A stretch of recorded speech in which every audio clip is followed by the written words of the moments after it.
재테크의 길라잡이 투자메이트 파인이 야심차게 준비한 초특급 프로젝트! 대한민국 모든 젊은이들이 영 앤 리치가 되는 그날까지 젊은이!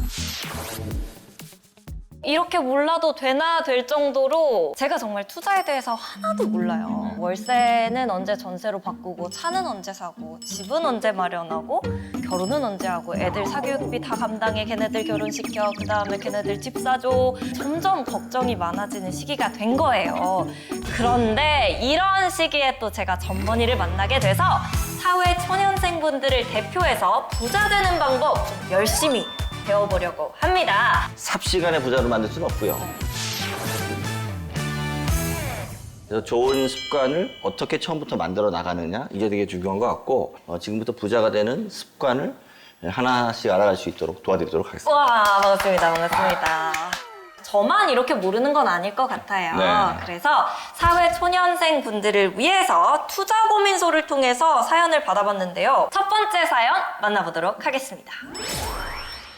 안녕하세요. 이제 막 일을 시작한 사회 초년생입니다. 얼마 전 회사에 입사하고 동기들과 교육을 받는 중에 오늘이 월급날이라고 하더라고요. 그래서 바로 확인해보니 짜잔! 월급이 들어와 있었어요. 와, 아직 제대로 일을 시작한 것도 아닌데 이렇게 큰 돈을 주시다니 얼떨떨하면서도 두근두근했습니다. 그런데 이제 매달 이만큼 돈을 받게 되는구나 라고 생각을 하니까 이 돈을 어떻게 운용하면 좋을지 걱정이 되더라고요. 제가 돈을 어떻게 관리하면 좋을지 노하우 좀 알려주세요 라고 사연을 보내주셨습니다. 사회 초년생들이 자산 관리를 하기 위해서는 무조건 시드머니를 모아야 됩니다. 시드머니를 모아야 됩니다. 시드머니요?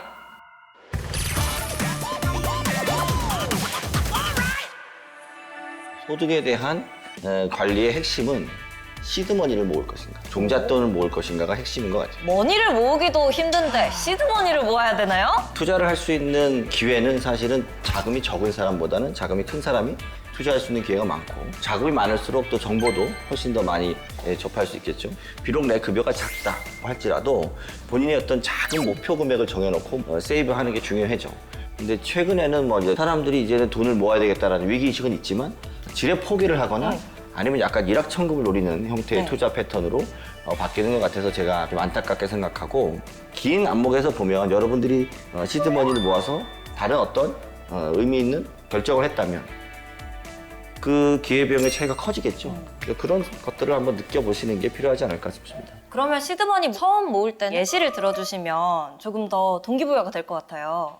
근데 이제 과거에는 은행의 금리가 높았어요. 그러니까 금리가 높으니까 이제 은행을 통해서 시드머니를 촉촉하는 것들이 의미가 있었으나, 지금은 금리가 은행에 넣으면 한 1% 정도 금리밖에 못 받고, 요즘은 이제 증권사에도 CMA처럼 매일 입출금이 가능하면서 실제 시중 은행보다는 금리를 높이 주는 상품도 있고, 운용사 같은 경우에는 머니마켓 펀드라고 해서 MMF 같이 조금 더 안정적으로 수익을 좀 올릴 수 있는 이런 채권형 상품들이 있잖아요.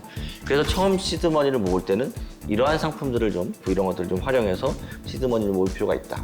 그러면 조금 더 구체적으로 이 시드머니를 모았다, 월세에서 전세로 전환하는 것도 그렇게 쓸 수도 있다라는 내용이 와닿았거든요. 주거 비용 중에 가장 비용이 높은 게 월세고, 가장 주거 비용이 낮은 건 전세입니다. 금리로 환산했을 때 그렇다는 얘기입니다. 지금 월세는 통상 한 5%에서 6% 정도, 전세의 경우에는 한 3% 언더, 한 2%에서 3%, 이 정도 수준이기 때문에. 근데 젊은 분들이 이런 생각을 해요. 돈이 없어요. 네, 진짜 없어요. 보증금 낼 돈이 없는데, 전세자금 대출 같은 경우는 전세의 한 80%까지는 대출을 해주잖아요. 그렇기 때문에 한 20%의 시드머니를 확보해서 80%의 전세 대출을 받더라도 전세를 살 수 있는 그런 노력을 하는 것들이 필요하다고 생각이 되죠. 맞습니다. 자, 두 번째 사연입니다. 주가가 폭락해서 동학 개미 운동이 한창 일어난 때였죠. 남들 다 한다니까 저도 눈치껏 월급 쪽에서 주식에 돈 넣었는데, 아니 이게 웬일이래요? 수익률 대박! 20% 가까이 오르더라고요. 하지만 남는 여윳돈으로 투자를 하다 보니 투자금이 너무 적었습니다. 막상 20% 수익금을 봐도 제 성에는 차지 않더라고요. 그런데 회사 옆자리 동기가 자랑하더라고요.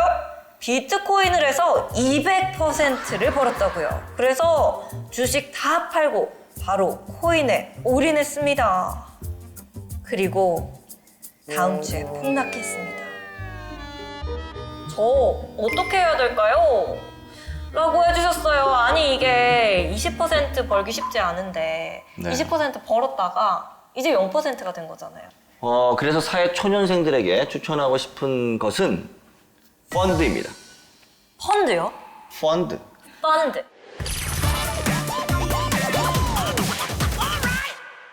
근데 사실 펀드라고 하시면은 정말 찐 어른들의 전유물 같아요. 펀드를 어렵게 생각하지 마시고 사람들의 자금을 모아서 전문가가 대신 운영해 주는 것을 다 통칭으로 펀드라고 해요. 그래서 이것을 간접 투자 상품이라고 하는 거거든요. 왜냐하면 직접 투자는 자기가 직접 주식을 사고 팔든지 코인을 사고 팔든지 하는 거고, 이것은 그 전문가들을 이렇게 운용을 맡겨서 그 사람이 나 대신 운영해 주는 간접 투자 상품이고, 여러분들이 운전면허증을 꼭 따잖아요. 근데 운전면허증 없이 운전하는 사람들 거의 없죠. 네. 근데 투자는 투자에 대한 전문 지식 없이 바로 투자에 뛰어드는 사람들이 많아요.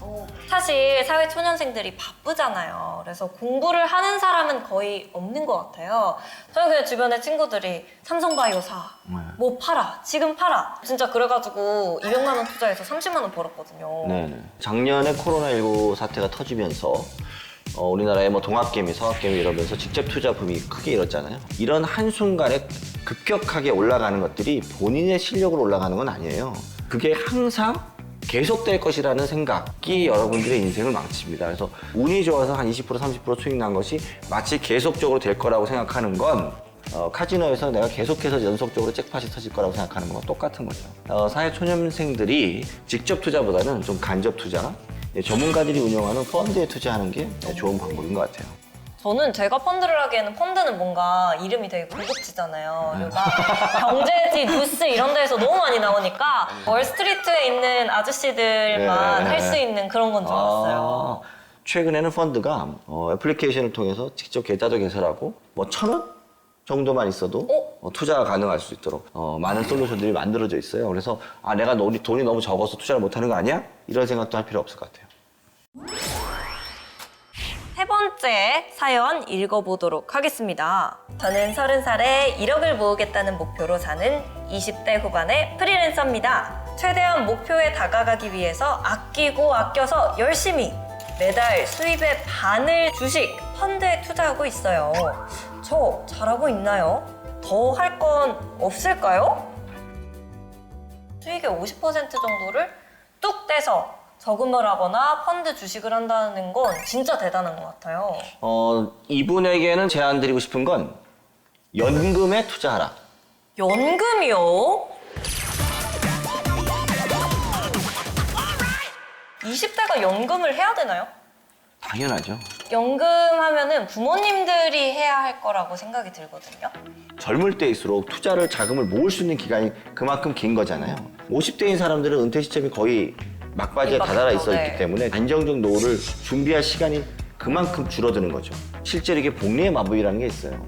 그 원금에서 투자 수익이 만들어지고 다시 그게 원금이 돼서 그 다음에 운용이 되는 거잖아요. 그래서 이것이 계속해서 복리의 마법으로 증가되기 때문에 은퇴 이후에 충분히 사회적인 안전망이 될 것이다라는 생각을 하고 있어서 제가 이 얘기를 꼭 드리고 싶은데, 여러분 인스타그램 하다가 커피 한 잔 준다는 이벤트 할 때는 거의 미친 듯이 달려들지 않습니까? 여러분 근데 정부가 주는 세제 혜택에 미친 듯이 달려들어요. 연금저축이라는 것이 내가 낸 세금을 그만큼 바로 연말정산을 해서 16.5%만큼을 돌려줘요. 그건 한서 400만 원을 넣었다 그러면 정부가 16.5%를 사실상 수익을 보장해 주는 겁니다. 세상에 지금 16.5%짜리 저축이 어디 있어요? 그러게요. 그럼 당연히 가입을 해야 되겠죠. 일단 연금저축은 필수템이라고 생각을 해요. 사회초년생 투자 상담 키포인트. 투자를 위한 목표 세우기, 그리고 시드머니를 모아라. 직접 투자가 어렵다면 펀드에 투자하라. 투자의 끝판왕, 연금 투자를 시작하라. 네, 여보세요? 투자가 어렵다고요? 투자가 귀찮다고요? 파인에서 쉽게 앱으로 하세요. 지금 바로 파인하세요. 네이버도 사고 싶고 뭐 테슬라도 사고 싶고 구글, 애플, 아마존 절대 못 살 것 같아요. 투자를 할 수 있는 방법이 있어요. 그게 바로 펀드죠. 소액으로도 정말 많은 거를 많게는 100개 정도까지도 와, 신경 쓰지 않고 알아서 척척척. 아주 마음에 듭니다. 예금보다 조금 더 높은 금리도 얻으면서 중간에 판매 수수료를 없애고 고객들한테는 수익으로 돌아가겠죠. 벌써부터 부자가 돼가는 것 같아요, 여러분. 좀 부티가 나지 않나요?